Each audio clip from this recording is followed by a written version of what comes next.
আসসালামু আলাইকুম গেদু, কেমন আছো? আশা করি তুমি ভালো আছো। তো আজকে মোরা কি করবো? আজকে হইছে মগো প্রবলেম নাম্বার 7।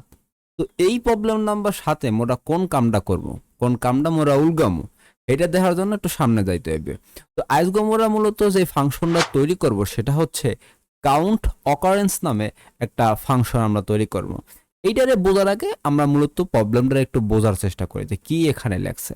এখানে মূলত লেখছে যে write a JavaScript function called count occurrence। মানে মগো একটা JavaScript ফাংশন লিখতে হবে যেটা নাম হইছে কি count occurrence নামে। এখন দ্বিতীয়ত বিষয় হচ্ছে that takes in an array of element and a value as a argument and return the number of time the value occurs in the array। মানে বিষয় রয়েছে এইরকম, ধরো আমরা কাউন্ট অকারেন্স নামে একটা আমরা কি করছি ফাংশন তৈরি করছি যেটার মধ্যে আর্গুমেন্ট হিসেবে আমাদের একটা অ্যারে পাঠাইতে হইবে। এই দেখো, ফার্স্ট অফ অল আমরা একটা অ্যারে পাঠাইলাম এবং আমাদের একটা নাম্বার পাঠাইতে হইবে।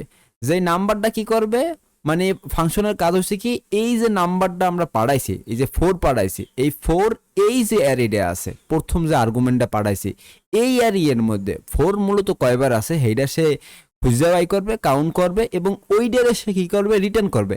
এখন যদি এই যে আমরা যে ফাংশনটা তৈরি করছি এইটা যদি রিটার্ন করে সেই ক্ষেত্রে মূলত দেখতে কেমন হবে, তাহলে আউটপুট আইবে 3। কারণ এই যে 4 আমরা ভ্যালু পাঠাইছি, এই 4 এই মগ এরিয়ার মধ্যে কয় ফিট আছে, আছে 3 ফিট, এই কারণে আউটপুট আছে কত, 3। তো চলো আমরা দেখি যে এইটারে কিভাবে কি করতে হয়। তো মগো এখন একটা কি করতে হবে, কাউন্ট অকারেন্স নামে কাউন্ট অকারেন্সেস নামে একটা আমাদের ফাংশন তৈরি করতে হইবে। তো কাউন্ট অকারেন্সেস নামে আমরা একটা ফাংশন তৈরি করছি যেটা কি করে আর্গুমেন্ট হিসাবে আমাদের কি নেয়, একটা অ্যারে নেয়। তো আমরা ফার্স্ট অফ অল একটা অ্যারে আমরা পাঠাইলাম, তো আর্গুমেন্ট হিসাবে প্রথমে একটা অ্যারে নেয় এবং দ্বিতীয় আর্গুমেন্ট হিসাবেও কি নেবে, একটা ভ্যালু নেবে। তো আমরা এখানে ভ্যালু পাঠাইলাম, যেহেতু এখান থেকে আর্গুমেন্ট পাঠাইছে আমাদের এখান থেকে প্যারামিটার পাস করতে হবে। তো এইখানে যেহেতু আমরা ফার্স্ট যেহেতু আমরা এখানে আর্গুমেন্ট যদি কি করছি এখানে যে আমরা এখানে একটা অ্যারে পাঠাইছি, তো প্যারামিটারের নামটাও আমরা একটা অ্যারে দিয়ে দিলাম এবং 4 এটা কি 4 এটা আমরা ভ্যালু হিসেবে পাঠাইছি, তো আমরা ভ্যালু এখানে লিখে দিলাম, ঠিক আছে।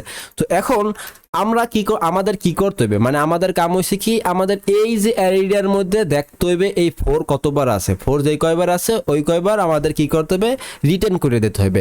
তো আমরা কি করতে হবে এখন, আমাদের এটা হইছে কি আমাদের এই যে অ্যারেটা আছে এইটার মধ্যে আমাদের লুপ চালাইতে হবে।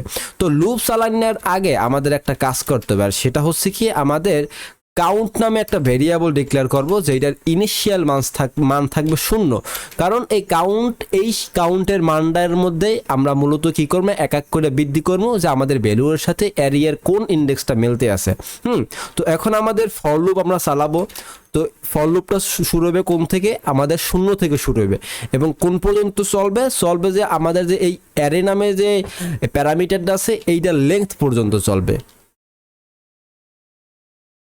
এবং প্রত্যেকবার এক এক করে বৃদ্ধি পাইবে। এবং ভিতরে যে আমরা মূলত মানে চেক করব, ইফ ইজ ব্যবহার করব। ইফ যদি আমরা যে ভ্যালুটা দিছি এইটা সমান সমান যদি আমাদের এই যে অ্যারে আছে অ্যারে এর ইন্ডেক্সের সাথে যদি মিললে যায়, অ্যারে এর ইন্ডেক্সের সাথে যদি মিললে যায় সেই ক্ষেত্রে তুমি কাউন্টের মান এক এক করে বৃদ্ধি করে দাও। মানে আমাদের এই ভ্যালু আছে কত, ভ্যালু আমরা এখান থেকে পাঠাইছি 4, ঠিক আছে। তো এই ভ্যালু সমান যদি অ্যারে এর ইন্ডেক্সের সাথে মেলে সেই ক্ষেত্রে তুমি এইটার ভিতরে ঢুকবা, এই ব্লকের মধ্যে ঢুকবা, ঢুকে কি করবা, এই কাউন্টের মান এক এক করে বৃদ্ধি করে দেবা। তো অ্যারে এর ফার্স্ট অফ অল আই এর মান প্রথম হইবে আমাদের এই ইন্ডেক্সটা হইবে। তো এই ইন্ডেক্সের মান কত, 1। এখন এই যে ইফ এর মধ্যে আইসা, এই শর্তের মধ্যে আইসা দেখবে যে এই ভ্যালু এর সাথে এই এক কি মেলে কিনা, মানে এই যে অ্যারে এইটার মান প্রথম তো হইবে যে 1, দেখবে যে মেলে না, সেই ক্ষেত্রে ও কাউন্টের মধ্যে ঢুকবে না। ও যাই দেখবে যে সময় এই 3টা যখন মেলছে তখন ও কাউন্টের মধ্যে ঢুকবে এবং কাউন্টের মান প্রত্যেকবার এক এক করে বৃদ্ধি করে দেবে। তো আমরা এখন এখান থেকে আমাদের যে রিটার্ন আমাদের রিটার্ন করে দিতে হবে, কারাই রিটার্ন করে দেবো, আমাদের এই কাউন্টে আমরা এখান থেকে রিটার্ন করে দিলাম রিটার্ন করে দেন আমরা সেভ করছি। সেভ করার পর যদি আমরা এটা যদি রান করি সেই ক্ষেত্রে কিন্তু আমরা 3 পাবো। কেন 3 পাবো, এই দেখ আমাদের এখানে কিন্তু 4 কিন্তু 3 বার আছে। তো এখন আমরা আরেকটা জিনিস করে আমাদের এই এই যে দ্বিতীয় আরেকটা আমি বিষয় এখানে রেখে দিয়েছি অ্যারে এবং ভ্যালু, এটা রেখে দিয়েছি। এখন এইটারে আমরা এইখানে আর্গুমেন্ট হিসাবে পাস করে দিতে চাইতেছি। তো এইখানে আমরা একটা অ্যারে ডিক্লেয়ার করছি যেখানে এ বি সি এবং এ বি সি আমরা দিছি, যেখানে সি আমরা দেখতে চাইতেছি, ভ্যালু সি এই যে অ্যারের মধ্যে কয়টা আছে সেইটারে আমরা দেখতে চাইতেছি। সেই ক্ষেত্রে যদি আমরা রান করি আবার 3টে পাবো, কারণ সি এখানে কয়টা আছে, 3টে আছে। যদি আমরা এখান থেকে একটা কমাই দিই, হ্যাঁ একটা কমাই যদি আমরা রান করি সেই ক্ষেত্রে কিন্তু আমরা 2টে পাবো। এখন আমরা যদি কোনো অ্যারে, আমরা একটা এমটি একটা অ্যারে ডিক্লেয়ার করি, ঠিক আছে, একদম খালি একটা অ্যারে, এবং আমরা দেখতে চাইতেছি এইটার মধ্যে 1 কয়বার আছে, যদি এইটারে যদি এখন যদি আমরা যদি রিটার্ন করি, মানে আমরা যদি চালু করে দিই সেই ক্ষেত্রে আমরা 0 পাবো, কারণ এটা তো এমটি অ্যারে, এটার মধ্যে 1 আইবে কেম তারা না, বিষয়টা হচ্ছে এইরকম। তো এই পর্যন্তই।